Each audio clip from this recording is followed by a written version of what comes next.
대한민국 경제 성장률이 최악입니다. 이렇게 낮은 경우가 없었습니다. 수출, 수입 모두 다 최악입니다. 윤석열 정권이 집권한 지 1년 한 4개월 만에 벌어진 현상입니다. 능력 없죠? 할 얘기 없으시죠? 그러니까 이념 전쟁하는 거 아닙니까? 선후관계가 완전히 뒤바뀌었습니다. 지난 20년 동안 미국의 1인 패권 체제 아래서 전 지구의 국가들이 서로 협력하고 무역하는 상황에서의 수출 국가로서의 경제 성장률과 지금 러시아와 중국이라는 두 독재 국가가 다른 국가들의 안보를 위협하며 무역로가 끊기고 있는 세상에서의 경제 발전과는 확연한 차이가 있습니다. 신냉전이 이미 시작되어 현재 진행 중에 있습니다. 윤석열 대통령이 국민의힘 연찬회에서 이념의 중요성을 상당히 강조했습니다. 지금 이념의 중요성을 강조할 때입니까? 국민의 삶을 강조할 때입니다. 신냉전 체제 하에 안보 불안으로 인하여 이념 갈등은 과거처럼 캐캐묵은 것이 아니라 지금 우리가 겪고 있는 현실입니다. 여기에 대한 중요성을 자꾸 폄훼하지 마십시오. OECD 국가 중에서 대한민국의 가계부채가 최상위권입니다. 그만큼 국민들은 어렵다는 건데요. 윤석열 정부 들어서서 국민들의 가계부채에 대한 대책 한마디 언급도 없었습니다. 이게 나라입니까? 정부 부채 2,000조를 물려준 전 정부가 우리에게 할 얘기는 아닌 것 같습니다. 가계부채 물론 중요합니다. 그러나 지금 고가는 비어있고 안보 상황은 날로 심각해져 가고 있습니다. 무엇이 우선입니까? 지금까지 대한민국 정치 역사상 여야 정권 어느 곳이나 홍범도 장군의 독립운동에 대해서는 폄훼한 사람은 아무도 없었습니다. 저 또한 정부에서 조금 무리한 일을 했다고 생각합니다. 홍범도 장군의 공산주의 이력은 김원봉, 정률성 사례와는 다르게 북한 정권 수립 이전의 사례입니다. 이것을 가지고 독립운동 자체를 폄훼할 수는 없습니다. 홍범도 장군이 사망한 연도는 1943년입니다. 그리고 공산당에 가입했다는 건 1920년대입니다. 광복도 못 보고 돌아가셨습니다.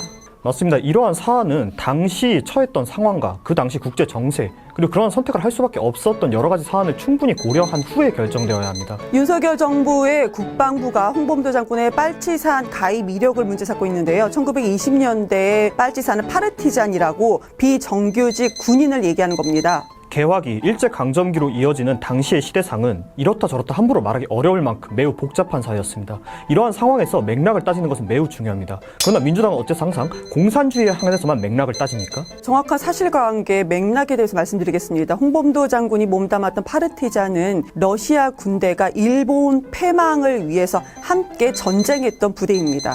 홍범도 장군의 공산주의 이력을 맥락을 따져봐야 하는 것처럼 민주당의 일방적인 반일몰이에도 같은 잣대를 적용하시기 바랍니다. 왜곡된 역사 인식으로 이념이랍시고 갈라치기를 하고 있습니다. 국민들께서 그 왜곡된 이념에 흔들리지 않을 거라고 생각합니다. 문재인 정부 당시의 남녀 갈등, 세대 갈등 이런 걸 갈라치기라고 하는 겁니다. 갈라치기라는 말을 너무 오남용하지 마십시오. 대통령이 직접 뱉어놓고 국민들이 분노하니 뒤에 숨어서 아무 말도 못하는 사람이 이념 전쟁을 일으킬 깜도 되지 않는다고 생각합니다. 그러니까 민주당은 깜이 돼서 국민을 학살한 군대를 찬양하는 사람을 기념하자고 이야기하는 겁니까? 대통령실에서 이런 얘기를 했습니다. 윤석열 대통령이 홍범도 장군에 대해서 언급한 적이 없다라고 얘기합니다. 너무 비겁하지 않습니까? 우리 국민 20만 명을 학살한 6.25 전쟁에 대한 전범에 대해서는 비판하지 못하면서 비겁함을 논하고 있습니까? 일본이 간토 대지진 당시에 조선인 학살은 없었다고 주장하고 있습니다. 여기에 대해서 대통령 또 침묵하고 있습니다.